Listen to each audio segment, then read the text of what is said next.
තෙරුවන් සරණයි සියලු දෙනාටම. අද අපි කතා කරන්නේ ගොඩක් ඉම්පෝර්ටන්ට් ලයිෆ් ලෙසන් එකක් ගැන. ඒ මොකද්ද? බැම්බු ප්‍රින්සිපල් සහ බුද්ධ ධර්මයේ අතර තියෙන සම්බන්ධය. ලෝකයේ තියෙනවා උණ ගහ, බැම්බු කියලා ප්ලාන්ට් එකක්. මේ ගහ පළවෙනි අවුරුදු 5 ෆස්ට් 5 years වල බැලුවාම අපිට පිටින් ඒකේ වර්ධනයක් පේන්නේ නැහැ.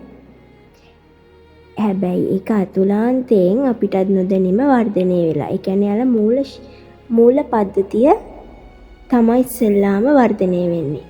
ඒ අවුරුදු 5 තුල. එතකොට මේ මිනිස්සු හිතනවා මේක වර්ධනය වෙන්නේ නැහැ කියලා. ඒත් රියැලිටි එක නෙමෙයි.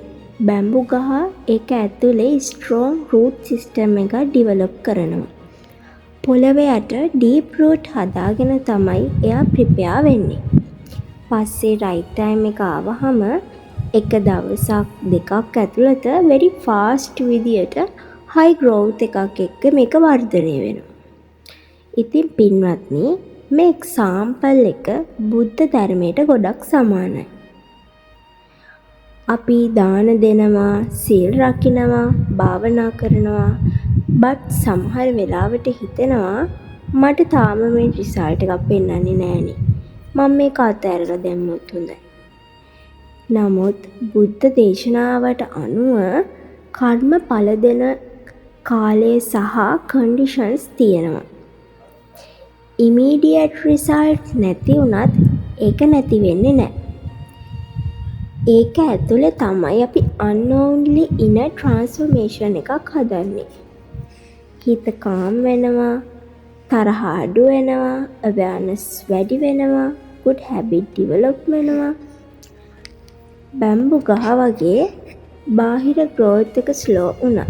inner growth එක තමයි important. බුද්ධ ධර්මයේ මූලික දේවල් විදිහට ශ්‍රද්ධා, සීල, සමාධි, ප්‍රඥා. ඒ කියන්නේ faith, morality, concentration, wisdom. මෙන්න මේ දේවල් ඩිවලොප් වෙනකොට තමයි true spiritual growth එකක් සිද්ධ වෙන්නේ. පින්වත්නි, බුදුහාමුදුරුවෝ පවා අනන්ත කල්පයක් පුරා කල්ප ලක්ෂයක් පුරා පාරමිතා පුරලා තමයි මේ බුද්ධත්වයට පත් වුනේ. So අපිටවත් instant result එකක් එතකොට expect කරන්න බෑ. Final message එක විදිහට like bamboo, keep growing inside. External result will come at the right time. Namo Buddhaya.